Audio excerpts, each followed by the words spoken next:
semuanya, kembali lagi di channel Gading Rusa. Sebelum mulai, jangan lupa klik like, comment, share, dan subscribe channel Gading Rusa dibersihin karena penting dan gratis.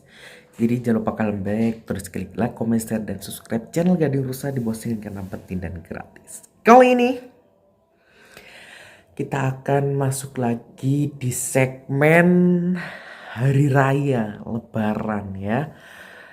Sebelumnya Gading Rusa ingin mengucapkan selamat Hari Raya Idul Adha semuanya ya, tahun 1445 Hijriah ya. Nah, seperti biasa di tahun-tahun setiap tahunnya, setiap lebaran Gading Rusa selalu membuat video buat kalian semua. Tahun kemarin Idul Adhanya kita sudah bikin vlog secara langsung di channel Gading Rusa. Nah, tahun ini Gading Rusa cuma mau buat video singkat saja tentang latar belakang atau sejarah daripada Idul Adha sendiri ya. Nah, kalau mungkin dari beberapa teman-teman semua sudah tahu pastinya ya mengenai tentang sejarah dari Idul Adha sendiri seperti apa. Karena memang Idul Adha ini kan dahulunya sudah apa ya, sejarah dari dulu itu sudah muncul ya. Kita ketahui bersama sejak zaman Nabi Ibrahim sudah terbentuklah sejarah Idul Adha ya. Nah, Idul Adha sendiri kan identik dengan penyembelihan hewan kurban ya, entah sapi, kambing atau lain-lainnya gitu ya. Nah, maka dari itu semua itu ada asal usul dan filosofinya ya. Dan untuk Idul Kurban sendiri ini kan membedakan Idul Adha dengan Idul Fitri adalah karena Idul Adha ini ada penyembelihan kurban ini gitu ya. Dan penyembelihan kurban ini diawali dengan sebuah sejarah yang pastinya sangat terikat dengan kurban itu sendiri. Nah, kita semua pasti sudah tahu ya, di dalam salah satu surat Al-Quran, di surat Al-Kautsar dijelaskan bahwa kita itu salah satu kewajiban sebagai umat muslim yang berkecukupan adalah untuk berkurban. Ya, boleh entah itu sapi, entah kambing ya. Pokoknya yang dianjurkan ketika kita sebagai umat muslim apalagi yang mampu gitu, itu diwajibkan untuk berkurban. Nah, maka dari itu di video kali ini Gading Rusa hanya ingin membahas sedikit biografi atau latar belakang dari kurban itu sendiri seperti apa gitu ya. Nah, jadi memang dahulu ceritanya ini awal mulainya ini. Nah, kurban ini kan ada kaitannya dengan haji pastinya ya. Makanya kenapa? Karena Idul Adha ini dilakukan pada saat musim haji ya. Tepatnya setelah wukuf di Arafah. Tanggal 10 Zulhijjahnya kita baru merayakan Idul Adha.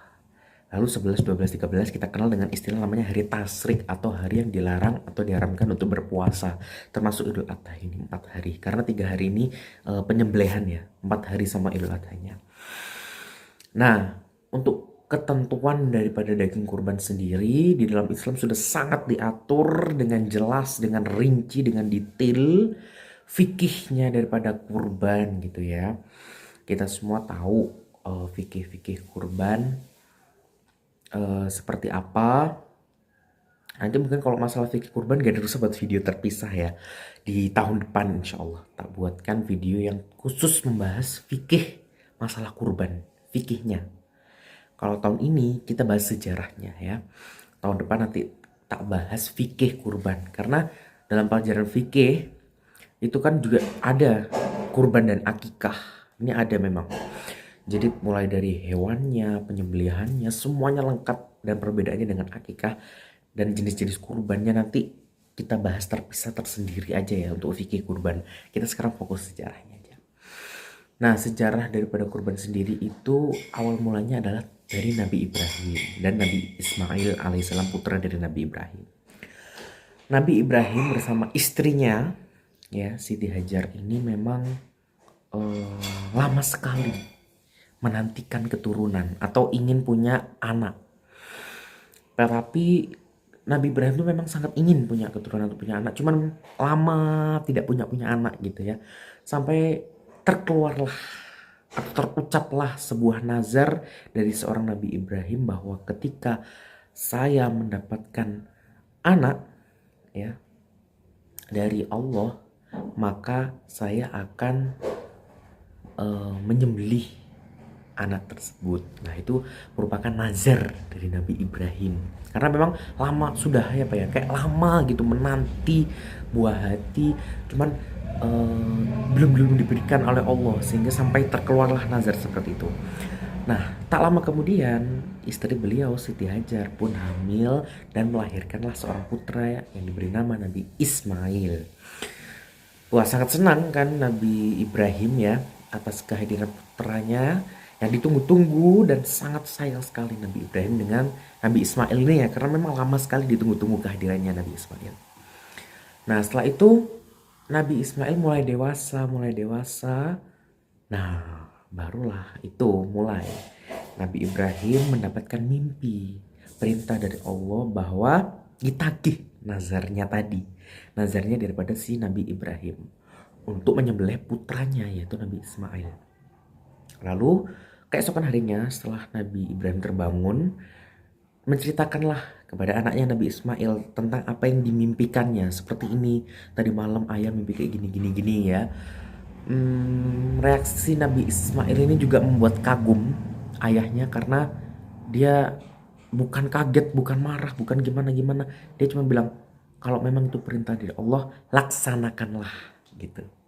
Karena perintah dari Allah. Seperti itu. Nabi Ismail menjawab seperti itu. Akhirnya dengan sangat berat hati dan ya Nabi Ibrahim mau gak mau harus ikhlas melakukan ya, karena perintah Allah. Nabi Ibrahim pun melakukanlah apa yang diperintahkan oleh Allah untuk menyembelihkan anaknya ini, Nabi Ismail yang memang sangat disayang. Nah, setelah itu dibawalah Nabi Ismail ke sebuah gurun di atas sebuah gunung gitu ya, sebuah gunung. Diambillah bilah atau pisau Nabi Ibrahim yang paling tajam, lalu dibaringkanlah putranya di atas itu. Nah, lalu saat mau disembelih, Nabi Ibrahim inilah mengucapkan kalimat takbir ya. Kalau yang biasa kita dengar takbiran. Nah, Nabi Ibrahim tuh ngomong Allahu Akbar, Allahu Akbar, Allahu Akbar gitu. Terus Nabi Ismail menjawab la ilaha illallah wallahu akbar. Lalu ada malaikat pun juga yang ikut bertakbir menjawab Allahu Akbar walillahil hamd. Jadilah itu kata-kata inilah takbiran tadi. Ini sedikit ada filosofi takbiran dari sini sebelum proses penyembelihan gitu ya.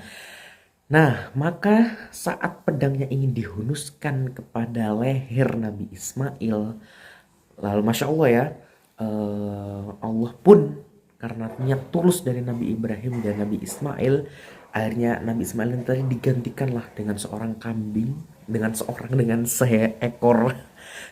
kambing yang sangat indah, sangat gemuk ya, dari surga. Seorang domba. Akhirnya kambing itu pun disembelih, dan disinilah awal mula kurban diwajibkan bagi umat muslim yang mampu. Ini tadi adalah sejarah awal kurban ya.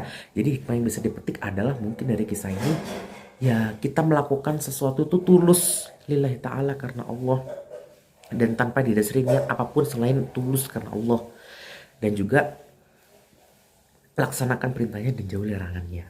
Seperti itu ya kira-kira nih kalau dari kita petik dari kisah awal mula kurban. Nah, setelah itu pun sampai sekarang terjadilah kurban. Ya, ini memang sangat menarik sekali kisah kurban ini untuk kita bahas bersama-sama, apalagi momennya Idul Adha seperti ini kan memang cocok sekali untuk membahas masalah kurban seperti itu ya. Ya, mungkin itu sedikit sirah atau sejarah dari kurban. Bagi kalian yang mungkin ingin menambahkan atau mengkritik, silahkan tulis di kolom komentar di bawah. Sekali lagi kami ucapkan selamat merayakan Hari Raya Idul Adha.